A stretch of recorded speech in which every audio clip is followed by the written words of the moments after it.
Hello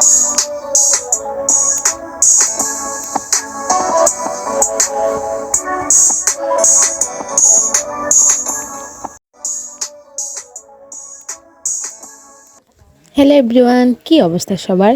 আমার অবস্থা আলহামদুলিল্লাহ। আজকে চলে যাচ্ছি আমার বোনের বাসায়। তো আমার বোনের বাসাটা হচ্ছে পাহাড়ের ভিতরে, তাই আসলাম একটু ঘোরাঘুরি করতে। ঘুরতে কারই না মন চায়, তা যদি হয় পাহাড়, তাহলে তো কোনো কথাই নেই। তো আমি যাওয়ার সময় রাস্তার আশেপাশে সব ভিডিও করে নিচ্ছিলাম। তা আশেপাশে অনেক পাহাড় ছিল। তো পাহাড়ে যারা বাস করে তারা যদি মারা যায় তাহলে তাদেরকে কবর দেওয়া হয় ওই পাহাড়গুলোর আশেপাশে। তা আমি যেতে যেতে ভিডিও করে নিচ্ছিলাম ওইখানে পাহাড়ি এলাকায় মানুষটা কিভাবে বাস করে। আর দেখেন, সবাই হাঁস পালন করে। তো আসলে পাহাড়ি এলাকায় যারা থাকে তাদের জীবনযাপন কিন্তু খুবই সাধারণ। তারা কিন্তু অত উচ্চ বিলাসিতা নিয়ে বসবাস করে না, তারা খুবই সাধারণভাবে জীবনযাপন করে।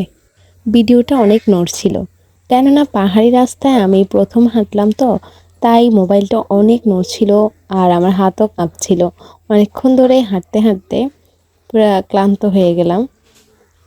তারপরও ভিউগুলো দেখা শেষ হচ্ছে না, কেননা যতই দেখি ততই মুগ্ধ হই। আমরা যখন যাচ্ছিলাম তখন পথে অনেক কুকুর দেখতে পাই। পাহাড়ি অঞ্চলে মনে হয় অনেক কুকুর থাকে। কুকুরগুলো অনেক শান্ত, ওরা কিন্তু কিছুই করে না। বাট আমি প্রথম প্রথম ভয় পেয়েছিলাম, পরে দেখি না, তো কিছুই করে না। এখানটাতে একটা ছোট মাদ্রাসাও ছিল। এখানে ছোট ছোট মেয়েরা সবাই পড়ছিল, মানে আমরা যেটাকে বলি মক্তব। তো ওরা সকাল সকাল ওইখানে সবাই পড়ছিল। কতই না সুন্দর, তাই না? পাহাড়িদের নীরবময় পরিবেশ আমি ভিডিও করতে পেরে আমার কাছে খুবই ভালো লাগছে, কেননা হয়তো কেউ এদিকে আসেও না। বাট আমি আসতে পেরে আমার কাছে তো অনেক ভালো লাগছে, আর ভিডিও করতে পেরে তো আরও ভালো লাগছে। যতই যাচ্ছি পথ মনে হয় যে শেষই হয় না। ক্লান্ত তো লাগছিলই, তবে পরিবেশটা ভালো লাগার কারণে ক্লান্তটাকে ক্লান্তই মনে হচ্ছিল না। যাই হোক, গন্তব্যে পৌঁছে গেলাম। তো আমরা এই ঘরটার মধ্যেই ছিলাম।